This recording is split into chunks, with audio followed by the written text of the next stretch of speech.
In this lecture, let's talk about this example. The example says that a professional needs to find the height of a hill.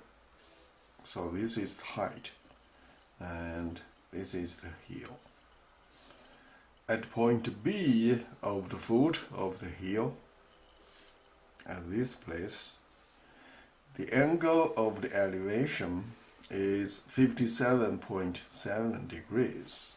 So this angle of the elevation is 57.7 degrees.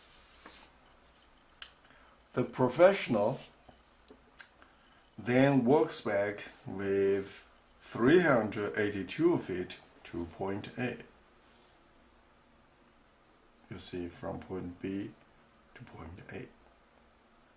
Okay, and then the professional found the angle of the elevation at this point, A, is 25.5 degrees, this angle. So, then question, what is the height of the hill? So, in this way, we can really find out the height of the hill just by the elevation of two angles and the distance between point A and B. Here is the solution. We may first mark the bottom of the hill is C. We don't really know from the top to the bottom, we don't really know the distance between the bottom of the hill, C, this point C, and B. We don't know this distance. Okay, so we assume it's question mark.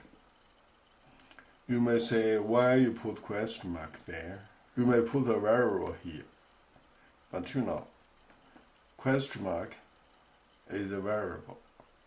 Okay, I do not want to put one more variable here. Okay, probably many of you don't like too many variables. Alright, I just put question mark here. Now we know h over question mark is tan 57.7 degrees. That's not a problem. Okay. Then similarly, what you have will be another one, which is the one right here.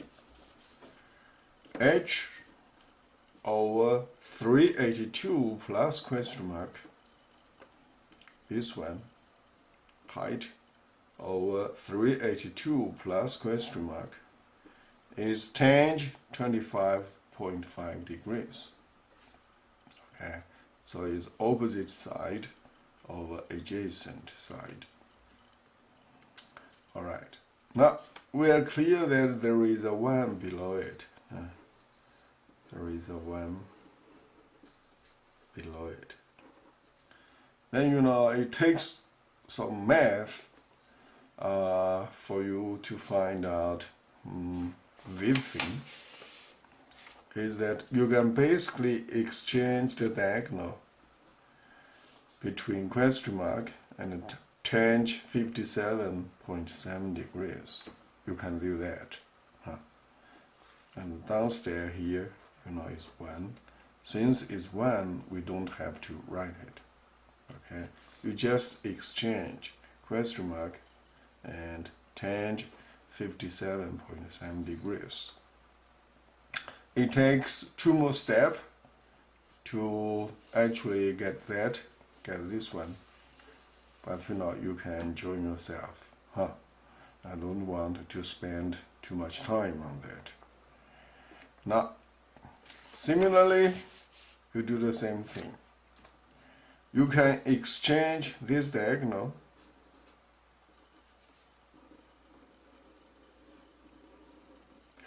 382 plus question mark with tangent 25.5 degrees. You can exchange those two quantities. Okay, they are still equal. Again, since here is 1, you do not have to write it. Now, here is the question mark. Here is the question mark. They are the same question mark here. The length of this segment BC. So you can replace this question mark by this question mark, or actually this quantity. So what we get will be what? The one right here. The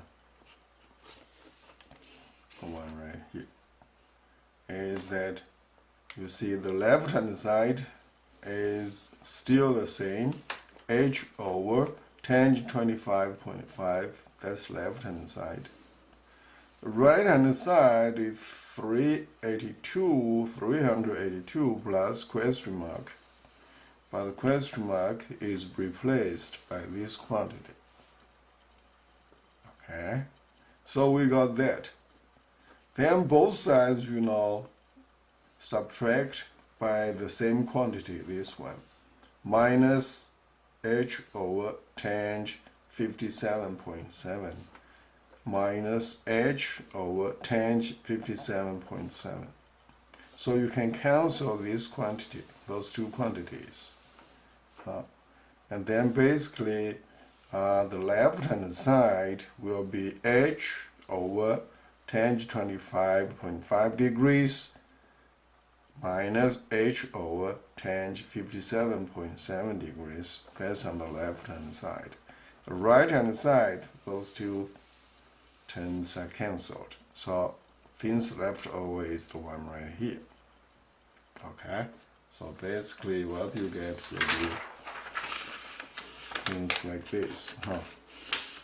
Okay, so keep going.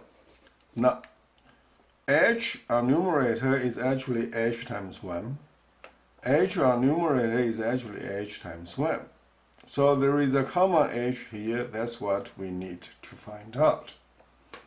So we can basically pull this h height out. And then left hand side will be this one. Okay. This will be the left hand side. Yeah. So you see, you pull h out. Then 1 over tangent 25.5 degrees minus 1 over tangent 57.7 degrees. H is out.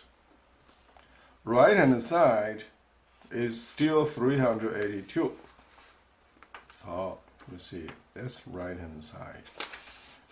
Okay, that's right hand side. Now we can find out h. In order to isolate h, both sides need to divide it by the big quantity.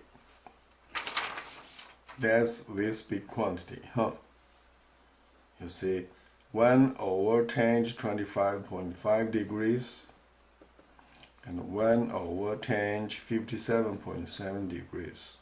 Both sides of the equation divided by the same quantity. This one is the same with that. And then you can cancel those two quantities upstairs and downstairs. Okay, right hand side is 382 divided by this red quantity. Okay, so left hand side, h stands alone. That's left hand side. Right hand side is 382, this quantity divided by the big denominator. The denominator, remember, here there is a pair of brackets. You see here and here. Okay, So denominator is 1 divided by 25.5 degrees. Subtract 1 over tangent 57.7 degrees. Remember, when you do the calculation, you basically have these brackets. Okay, so you see I have the answer right down here. 382 equals, divided, you see, divided by 1 divided by tangent 25.5. Okay, and then subtract 1 divided by 57.7. Okay, I didn't put degrees over there, you can see. It's because my mode is in degrees, so it doesn't matter. The calculator knows. So then the answer is 260.86 feet. Okay, and here is 3, you drop it. If it's 5 or more than 5, you round it up. But here is 3, so we give 2 decimal points, and it will be 86 feet. 260.86 feet. That will be the height of the hill. Okay, so these trigonometry functions has a very good applications. Please review this lecture. I'll see you next time.